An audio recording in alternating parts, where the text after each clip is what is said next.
का एक बड़ा मिरेकल का बीज आपके अंदर है। यीशु के नाम में पेड़ बन जाएगा वो। यीशु के नाम में बड़ा पेड़ बन जाएगा वो। यीशु के नाम में बड़ा पेड़ बन जाएगा। उसकी डालियां और उसके पत्ते इतने गहरे होंगे कि लोग उस पेड़ के नीचे बसेरा करेंगे। लोग आपके कारण तौबा करेंगे। आपकी गवाही को देखते हुए, उस मिरेकल को देख के तौबा करेंगे जो खुदावंद आपको देने वाला है। आमीन। मेरे को ऊंचे वाला चाहिए चर्च, ऊंचे वाला चाहिए चर्च। Hallelujah, hallelujah. ऊंची आवाज में हालेलुया बोलो।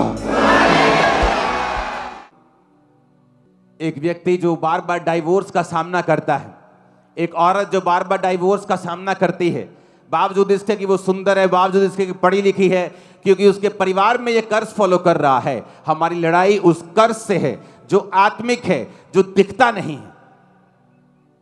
उस गरीबी के श्राप से है कि आप जितने मर्जी इंटेलिजेंट हो, फिर भी वो आपके परिवार को छोड़ के नहीं जाता।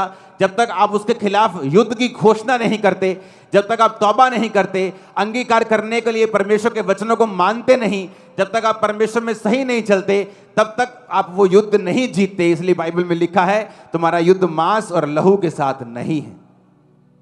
कहता हर समय हर प्रकार से 18 आयत में लिखा, आत्मा में प्रार्थना और विनती करते रहो। यहां भी लड़ाई की बात नहीं हो रही। हमारी लड़ाई आत्मा में है, प्रार्थना करते हुए। इसलिए जागते रहो कि सब पवित्र लोगों के लिए लगातार विनती किया करो। तो हमें यह समझने की जरूरत है कि शैतान के साथ हमारा युद्ध हमने किस तरह से जीतना है। अगर ये शारीरिक युद्ध होता तो हम तलवारों के साथ भी लड़ते। इंडिया में, दुनिया में 400 करोड़ लोग मसीह में हैं। अगर उन्हें युद्ध करना होता तो कब का कर चुके होते।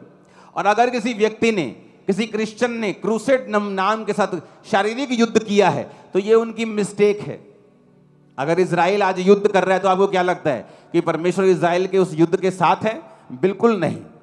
अगर आज कोई देश दूसरे देश के खिलाफ युद्ध कर रहा है और वो देश क्रिश्चियन है तो इसका मतलब ये नहीं कि परमेश्वर उसके साथ है। हालेलुया।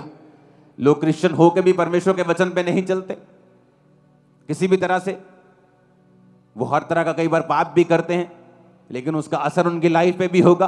बाइबल कहती है अंत के दिनों में न्याय भी होगा, ऊपर जाकर भी न्याय होगा, धरती पर भी न्याय होगा। तो ये तो बात पक्की है। कहते हैं अगर खुदा जिंदा है तो हॉस्पिटल में लोग क्यों मर रहे हैं? जब खुदा धरती में था तब भी उस देश में लोग मर रहे थे। वो लोग नहीं मरे जिसने उन पे विश्वास किया, वो लोग नहीं मरे जिन्होंने तौबा की, वो लोग नहीं मरे जिन्होंने अपने बालों से यीशु के पांव को धो दिया और माफी मांग ली और पापों से मन फिरा लिया। वो ना मरे, उनका परिवार नहीं मरा। ना आप मरेंगे ना आपका परिवार मरेगा, यीशु मसीह के नाम में। कहते यीशु कहां है? अगर ये खुदा जिंदा है तो फिर लोग क्यों मर रहे हैं? हॉस्पिटल में लोग दुखी क्यों हैं? कहां है खुदा तू? अगर तू है तो फिर लोग भिखारी बन के क्यों जी रहे हैं? तो ये तो यीशु मसीह के जमाने में भी था।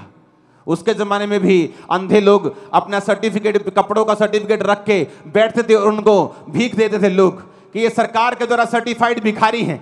लेकिन जो भिखारी ये कह देता था कि हे यीशु नासरी, हे दाऊद की संतान, मुझ पे दया कर, उस पे दया होती थी, उसकी आंखें भी खुलती थी। इसलिए मैंने कहा जो तौबा करेगा और जो विश्वास करेगा। आज क्यों शैतान को आग लगती है जब प्रचार किया जाता है? क्यों शैतान को आग लगती है जब तौबा का प्रचार किया जाता है? ऐसी कौन सी बुरी बात है जो क्रूसेड या मीटिंग्स में जाके बोली जाती है? क्या बोला जाता है नशे करो? क्या बोला जाता है व्यभिचार करो? ये बोला जाता है अपने माता और पिता की आज्ञा करो, अपने देश के हुक्मों का पालन करो, बाइबल के हुक्मों का पालन करो, नशे छोड़ो, व्यभिचार छोड़ो, कपड़े पूरे डालो, नंगापन ना करो। क्या ये बुरी बात है? ये शैतान के लिए बुरी बात है। उसी को आग लगती है। जब कोई इस प्रचार के खिलाफ खड़ा होगा तो समझ लेना वो शैतान का आत्मा उसके अंदर है, परमेश्वर का आत्मा नहीं है उसके अंदर। हालेलुया। कौन सी ये बुरी बात है ये कहना कि जाओ और मन फिराओ, जाओ और मन फिराओ, जाओ और तौबा करो, जाओ और अपने बॉयफ्रेंड गर्लफ्रेंड को छोड़ के परमेश्वर के पीछे लग जाओ, जाओ और चोरियां छोड़ दो, कुंडियां लगाना छोड़ दो, बिजली चोरी करना छोड़ दो। लेकिन शैतान को बुरा लगता है। क्यों?